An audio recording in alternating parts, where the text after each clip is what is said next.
Hi guys, welcome back to my channel. If you're new here, I'm gonna guys 5 seconds, go ahead and hit that subscribe button. Alright Tallies, if you're already part of the channel, welcome back. This video is going to be my experience being a naval officer wife. So if you want to know my experiences so far, then keep on watching.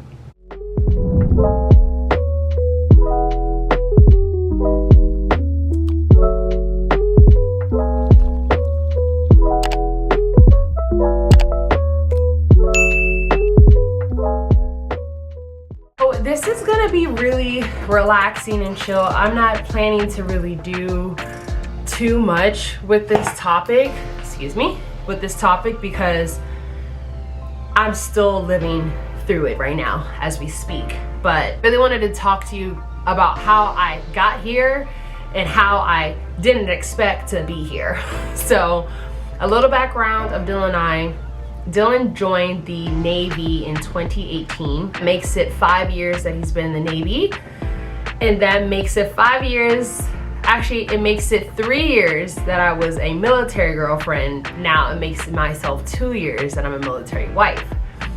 Dylan was prior enlisted, so he had to basically work up the ladder to get to where he is now. He didn't go to the academy prior to being an officer. He kind of was in the Navy already and kind of realized that he didn't want to be doing this groundwork, and I wouldn't say mid-tier work, but he wanted more out of himself and he wanted to become a leader. So he knew that he wanted to become an officer. So luckily, after a lot of no's, a lot of runarounds, he was able to get accepted into OCS, which is the Officer Candidate School, last year.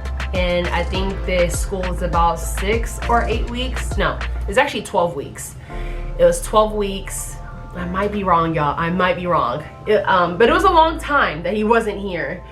And after that, he graduated. And then a couple months after that, we moved to Pensacola in January. And then after that, he got into school, and then that's just how everything came about. I didn't know being an officer came with such magnitude and responsibility and respect in the Navy until I moved to Pensacola. Being a military wife, you don't really get to see all the ins and outs of your spouse and their duty all the time. So I kind of took into, I didn't really downplay it, but I didn't really take it serious as to, oh, really, like, you're a boss, you know? So it has been an experience. I will say that it has been something that I'm very appreciative about. I kind of brag about it ever since I knew what really being an officer meant in the Navy. To be honest, I haven't really had any negative experiences of being a naval officer wife in Pensacola. And I don't think I will, because people in Pensacola are really, really nice. And especially because it's a military environment, it's a military city, you're gonna see a lot of people from all over experience the same thing, or if not more, and have more years in it. So I kind of feel like me being in this environment has given me the opportunity to learn from others and accept that this is my norm now, you know? I'm gonna be a military spouse until Dylan decides he doesn't want to do any of this anymore. So I came to Pensacola thinking that I was gonna, you know, be alone in a sense, because I don't see a lot of black military spouses in my predicament or my situation. And it doesn't make me feel bad or anything, but it just makes me feel a little bit more guarded than usual, because Dylan is a black officer in the Navy and there's not a lot of black officers. It just, I don't know, I don't really feel really connected with my peers. Obviously, I'm sure that will change. And luckily, I was able to go on Bumble BFF earlier this spring and find a friend from New York. She lives in Pensacola, and I was able to connect with her. So I'm just very grateful that I was able to find a friend.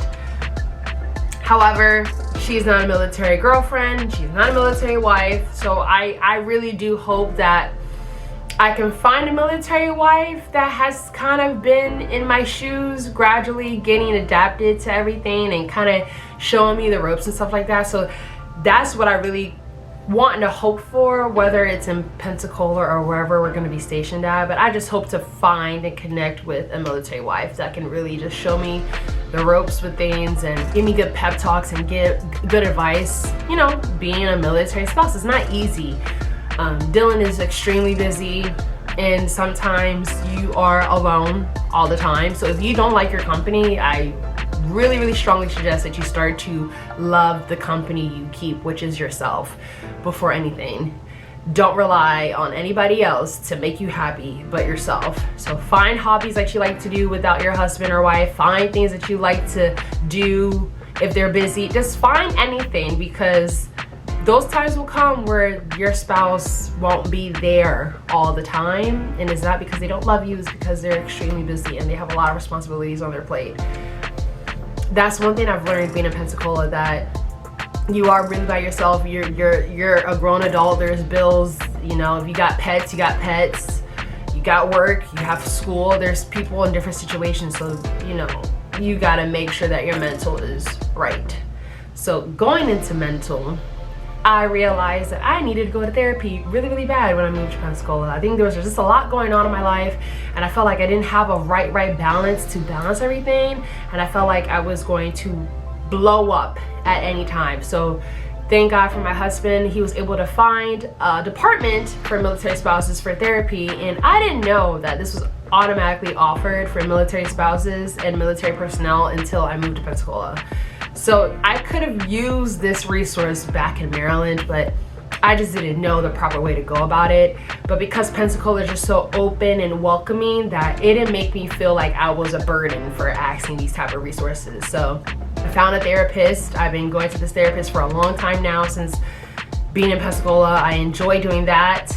They also offer a lot of different resources for military spouses that I don't think a lot of people know, but they offer financial planning.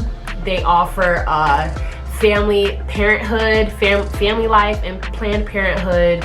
They also offer job marketing and careers for military spouses that want to either leave their jobs or find a new job. Anything, internships, anything. They have so many resources to make sure that you are grounded and feel comfortable in your environment. I am currently using one of the resources to find a new job, because I'm trying to transition out of my career right now, and it's super hard because the job market is really not the best, but I'm able to get help and assistance on that, and that's just a blessing, because a lot of people can't say that. A lot of people are by themselves trying to find a job. So the fact that I have guidance and help, and just it really makes me feel good. I suggest that if you don't know of any of these resources, that you strongly go to your spouse, go online and find resources for military spouses wherever you are stationed at. Now, every city is different. I'm in Pensacola. You might be in Fort Worth, or what's another, San Diego. You might be in San Diego. You might be anywhere. So try to see if you can definitely find the time, resources for you. Also, as you know, we are given health insurance. We are given dental, eye insurance. So all of that falls into being a military spouse. I feel like, you know, I talk about all these pros, but to be honest though, I really thank God there's not a lot of cons with being a military wife.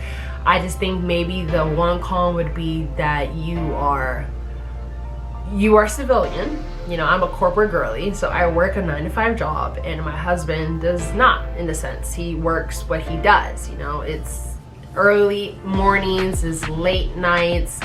So the only thing is that schedules sometimes clashes, especially with us having 2 dogs, that I have to do stuff for work and he has to do stuff for work. So we try to like make sure that we can connect and communicate on our schedule weekly or even daily sometimes, so that nobody is out of the loop. Nobody doesn't know what the other person is doing.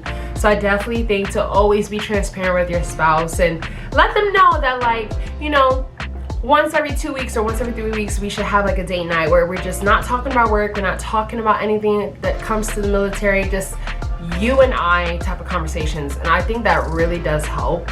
being in Pensacola and not having that many friends, because Dylan and I, ever since the wedding has been over, we have prioritized doing date nights, prioritize connecting with each other at the end of the day, and just trying to figure out how each other is feeling, you know? Are you irritated about something? Are you down about something? Like, we really try to connect, because I feel like when the midst of being work throughout the week, you kind of tend to like let go of your feelings and your other partner's feelings for the sake of work, for the sake of you have to do this, you have to do that. So I really try to just try and connect and jump in and catch up with your spouse, even though you guys live together. You know, you'll be surprised that how many things your spouse is going through, or what you're going through, and you haven't told each other this stuff, and you're just going through the motions, going through the days, just doing the same thing, and you don't want that to build up. So that would be just the only thing to make a note of, is that you have to be transparent.